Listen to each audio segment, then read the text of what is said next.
నమస్తే. ఇన్నాళ్ళు నన్ను సపోర్ట్ చేస్తూ, ఎంకరేజ్ చేస్తూ మీ ప్రేమని నాకు అందిస్తున్న ప్రతి ఒక్కరికి కృతజ్ఞతలు.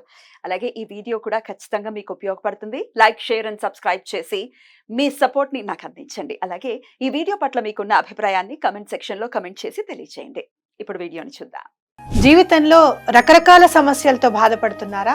ముఖ్యంగా ఆర్థిక సమస్యలతో సతమతమవుతున్నారా? ఎన్నో పరిహారాలు చేసి అలసిపోయారా? మంచి మార్గం దొరకాలని కోరుకుంటున్నారా? అయితే రండి, విశ్వాన్ని ఎలా అడగాలో తెలుసుకుందాం.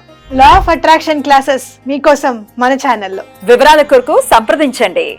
నమస్తే, వెల్కమ్ టు అవర్ ఛానల్. నేను పద్మిని. ప్రస్తుతంతో పాటు ప్రముఖ ఆధ్యాత్మికవేత్త, ప్రముఖ న్యూమరాలజిస్ట్, లక్ష్మీ నరసింహస్వామి ఉపాసకురాలు శ్రీమతి స్రవంతి గారు మనతో పాటు ఉన్నారు. మాట్లాడదాం. నమస్తే అక్క. నమస్తే పద్మిని. భార్యాభర్తల మధ్య సఖ్యత లేదు అని అడిగే వాళ్ళు ఎలా అయితే ఉంటారో, తండ్రి కొడుకుల మధ్య కూడా సఖ్యత లేదు అనేది వెరీ కామన్ ఇష్యూ ఏమో అని అనిపిస్తుంది. ఎందుకంటే తల్లి మాట తిరిగి కొద్దిగా వింటాడేమో పిల్లాడు, కానీ తండ్రితో మాత్రం అంత సఖ్యంగా మాత్రం ఉండరు. తండ్రి మాత్రం పంచ ప్రాణాలు పెట్టుకుంటాడు పిల్లవాడి మీద. ఎక్స్ప్రెస్ చేయొచ్చు, చేయకపోవచ్చు, కానీ ఖచ్చితంగా ప్రేమ ఉంటుంది. తల్లిదండ్రులు ఇద్దరికీ కూడా ప్రేమ ఉంటుంది. అయితే ఈ సఖ్యత పెరగాలి, వాళ్ళిద్దరూ చక్కగా అన్యోన్యంగా ఉండాలి. అంటే తండ్రి కొడుకుల అనుబంధం ఏదైతే ఉందో వెరీ బ్యూటిఫుల్ రిలేషన్షిప్.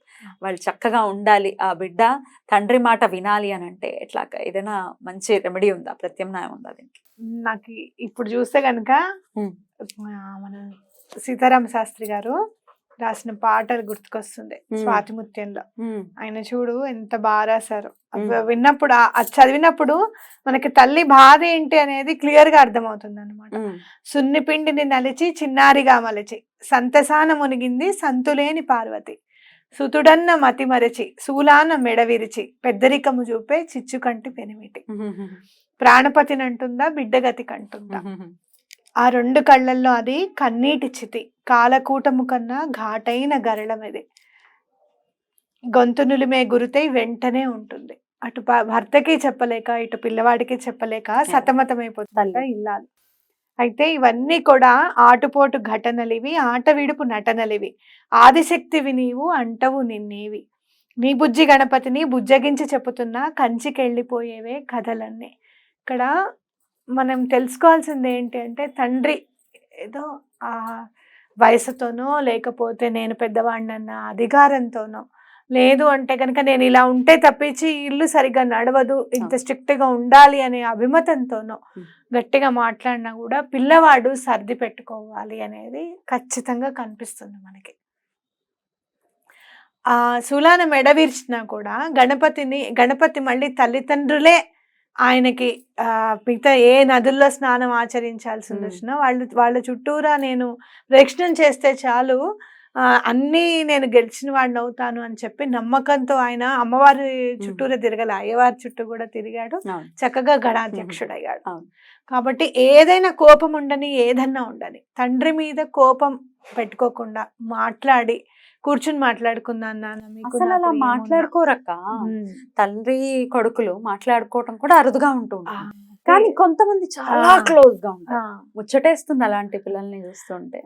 అయితే మీ కోపం ఉండగాక, ఎవరికైనా కోపం ఉన్న వాళ్ళు కనుక ఈ వీడియో చూస్తే ఒక అడుగు కిందకి దిగి మెట్టు దిగి తప్పకుండా ఎటువంటి పరిస్థితుల్లోనూ తండ్రితో మళ్ళీ మాట్లాడాలి అని చెప్పి నేను అంటున్నా. ఎందుకనంటే మీరు గణపతి చదువుకుంటే, నిజంగా చెప్పాలంటే ఈ 9 రోజుల్లో మన నవరాత్రిలో, గణపతి నవరాత్రుల్లోనే ఈ మాట మాట్లాడుకోవడం నిజంగా భగవత్ సంకల్పంగానే మనం భావించాలి. అంటే అలాంటి కోపం ఉన్న క్షణాలు ఏవైనా గనక మీ జీవితంలో ఉంటే ఒక అడుగు కిందకి దిగి మాట్లాడాలి అని చెప్పి మనం ఖచ్చితంగా నేర్చుకోవాలి. అయితే ఏం చేయాలి? మేము ఏం చేసినా కూడా ఆయన కోపం తీరట్లేదే, మరి మమ్మల్ని ఏం చేయమంటారు అంటే కనుక నేను స్విచ్ వర్డ్ ఇస్తాను, అది తప్పకుండా చదవండి, తప్పకుండా ఆయనకి కోపం తీరిపోతుంది అనమాట. అయితే ఇద్దరు వినట్లేదు ఈ మాట. ఇప్పుడు మీరు స్విచ్ వర్డ్ అని అంటున్నారు, ఆయన వినట్లేదు, పిల్లవాడు వినట్లేదు, మరి నేను చేయొచ్చా అని తల్లి అడిగితే తల్లి చేయొచ్చా? ఇప్పుడు మీరు చెప్పే స్విచ్ వర్డ్ చేయొచ్చు, వాళ్ళిద్దరు బాగుండాలి, తప్పకుండా చేయొచ్చు. టుగెదర్ డివైన్ అనేది చాలా బాగా పనిచేస్తుంది. స్విచ్ వర్డ్స్ లో కొన్ని మాస్టర్ స్విచ్ వర్డ్స్ అని ఉంటాయి మనకి. Wolf magic begin now, divine together divine అనేది చాలా బాగా పనిచేస్తుంది. అయితే డివైన్ టుగెదర్ అందరూ కలిసి ఉండాలి అని చెప్పి మనం చదివితే టుగెదర్ డివైన్ ఏం చేస్తుంది అంటే మనం అవతల వాళ్ళకి నచ్చే విధంగా, అవును. మన మాట అవతల వాళ్ళకి నచ్చే విధంగా చేస్తుంది అనమాట. ఆ ఉమ్. తల్లి చెప్పింది కొడుకు వినాలి, తండ్రి వినాలి. ఎగ్జాక్ట్. కాబట్టి ఆవిడ టుగెదర్ డివైన్ అని చదవాలి. ఉమ్. ఇంకొక స్విచ్ వర్డ్ కూడా ఉంది, అదేంటో ఇప్పుడు మనం చూద్దాం. Sure. Anchor, crystal, horse, snowflake or sore. Okay, మరి ఇంకొకసారి కనుక anchor, crystal, horse, snowflake or sore. Okay. ఇది కొంచెం పెద్దగా ఉంటుంది, అది మీరు నేను ఇంగ్లీష్ లో రాసేస్తాను, తెలుగులో మీరు దాన్ని మార్చుకొని చదవండి. ఒకవేళ మీకు చదవడం రాదు, ఎవరు తెలుగులో మార్చే వాళ్ళు లేరు అంటే గనక మనం ఇచ్చిన స్పెల్లింగ్ చక్కగా పేపర్ మీద రాసుకొని అది తల కింద పెట్టుకొని పడుకోండి. మీ ఇంటెన్షన్స్, ఆయన మాట్లాడాలి పిల్లవాడితో, పిల్లవాడు మాట్లాడాలి ఆయనతో అని చెప్పి అనుకుంటూ టుగెదర్ డివైన్ మాత్రం ఈజీగా ఎవరైనా అనుకోగలరు. కాబట్టి టుగెదర్ డివైన్ అని కూడా అనుకోండి. తప్పకుండా ఆ పరిస్థితులు అనేవి తప్పకుండా సమకూరుతాయి. వాళ్ళిద్దరు మాట్లాడుకోవడం, వాళ్ళిద్దరు దెబ్బలాడుకోకుండా ఇంట్లో కామ్గా ఉండడం, ఇవన్నీ కూడా సమకూరుతాయి అన్నమాట. టుగెదర్ డివైన్ అంటే ఆ హార్మనీ అనేది తప్పకుండా సెట్ అవుతుంది. ఎన్నిసార్లు చదవాలి ఈ స్విచ్ వర్డ్? 28 టైమ్స్ మినిమం గా చదవాలి. లేదు ఇప్పుడు నేను చదివేది కాపీ చేసుకుని మీరు విన్నా సరిపోతుంది. Anchor, crystal, horse, snowflake or sore. ఇది కంటిన్యూస్ గా వినాలి 28 టైమ్స్. 28 అంటే వాళ్ళిద్దరి మధ్యలో ఉన్న ఏవైతే చాలా చేదు జ్ఞాపకాలు కానీ చేదు అనుభవాలు ఉన్నాయో అవన్నీ కూడా సమసిపోయి వాళ్ళు చక్కగా బాగుండాలి అని కోరుకోవడం అనమాట. బ్యూటిఫుల్ అక్క. సో ఇలా చేసుకుని ఖచ్చితంగా చిన్న పిల్లలు ఇప్పుడు యంగ్ ఏజ్ లో ఉన్న వాళ్ళు 16 టీన్స్ ఎప్పుడైతే ఎంటర్ అవుతారో డెఫినెట్ గా ఒక ఉడుకు రక్తం ఉంటుంది. వాడు చేసేవన్నీ ఇంచుమించు మా ఫాదర్ కూడా చేసే ఉంటాడు, చేసిన తర్వాతే కదా రావాలి, మళ్ళీ ఆ స్టేజ్ దాటుకునే రావాలి కదా. కానీ అవుట్ ఆఫ్ ఎక్స్పీరియన్స్ వద్దని చెప్తాడు ఫాదర్. దానివల్ల ఏమైనా స్పీడ్ గా బైక్ లో వెళ్ళొద్దనో లేకపోతే రాత్రిపూట తిరగద్దనో. మీరు వినండి, పెద్ద పెద్ద వాళ్ళు చెప్పినవి, పెద్ద పెద్ద ప్రవచనాకర్తలు కూడా మా నాన్నని నేను సరైన గౌరవం ఇవ్వలేదని కళ్ళమని నీళ్ళు పెట్టుకునే వాళ్ళు ఉన్నారు. అలాంటి పరిస్థితి వద్దు. మీరు వినండి. ఎందుకనంటే కొంతమంది అయితే చెప్తుంటాడు, మా బాబు అలానే వింటాడ్రా అని ఒకటి రాస్తూ ఉంటారు. రాసినప్పుడు నాన్న అని ఆ పిలుపుని దూరం అయినప్పుడు, నాన్న పిలుపుకి దూరం అయినప్పుడు అప్పుడు అర్థమవుతుంది ఏంటి అసలు అని చెప్పి. కాబట్టి ఇప్పుడు మీరు బండి మిమ్మల్ని స్పీడ్ గా నడుపుతుంటే వద్దు నాన్న అలా నడపకని తల్లి చెప్తే కీస్ తీసుకొని దాచేస్తాడు నాన్న. ఆ ధైర్యం కూడా లేదు.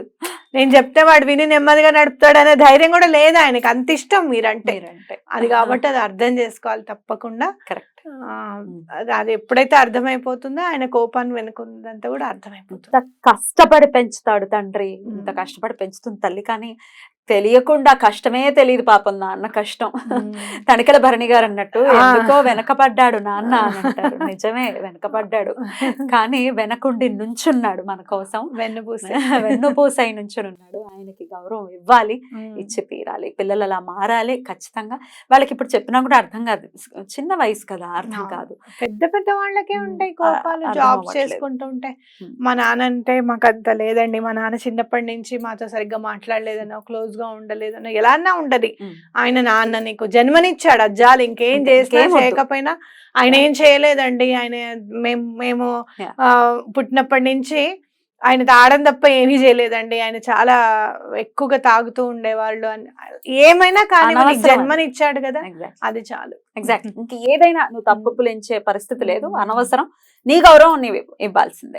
రైట్. అలాగే పిల్లల మనసును కూడా ఖచ్చితంగా తల్లిదండ్రులు అర్థం చేసుకుంటారు. కొంచెం కఠినంగా ఉండకుండా తండ్రి కొడుకుల మధ్య సఖ్యత రావాలి అని మనస్ఫూర్తిగా కోరుకుంటూ థ్యాంక్ యూ అక్క. నమస్తే.